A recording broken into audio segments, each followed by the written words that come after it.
ರಾಘವೇಂದ್ರ ಸ್ವಾಮಿಗಳು ಯಾಕೆ ಇಡೀ ವಿಶ್ವದಲ್ಲೇ ಹೆಚ್ಚು ಗೌರವವನ್ನು ಪಡೆದಿದೆ ಅಂದರೆ ಹಣದ ಶ್ರೀಮಂತಿಕೆಯಿಂದಲ್ಲ, ಇನ್ಯಾವುದೇ ವೈಭವದಿಂದಲ್ಲ, ಇಲ್ಲಿ ಆಧ್ಯಾತ್ಮಿಕ ತಳಹದಿ ಇದೆ. ರಾಘವೇಂದ್ರ ಸ್ವಾಮಿ ಗುರುಗಳಂತ ಮಹಾನುಭಾವರು ಅನೇಕರು ಜನಿಸಿ ಈ ಭೂಮಿಯನ್ನೇ ಪುನೀತ ಮಾಡಿಬಿಟ್ಟಿದ್ದಾರೆ. ರಾಘವೇಂದ್ರ ತೀರ್ಥರು ಮಾತಾಡ್ತಾ ಇದ್ದರೆ ಯಾವುದೋ ವಿಶೇಷವಾದಂಥ ಭಗವಂತನ ವಚನಗಳು ಕೇಳಿಸ್ತಾ ಇದ್ದೀವಿ, ಆ ಥರ ಕೇಳ್ತಾ ಇದ್ದೀವಿ ಅಂತ ಅನಿಸೋದಂತೆ.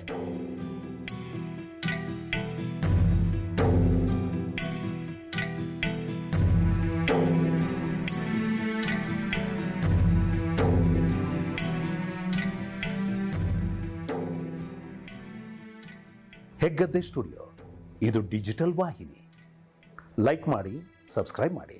ಜ್ಞಾನಾನಂದಮಯಂ ದೇವಂ ನಿರ್ಮಲಸ್ಫಟಿಕಾಕೃತಿಂ ಆಧಾರಂ ಸರ್ವವಿದ್ಯಾನಾಂ ಹಯಗ್ರೀವಂ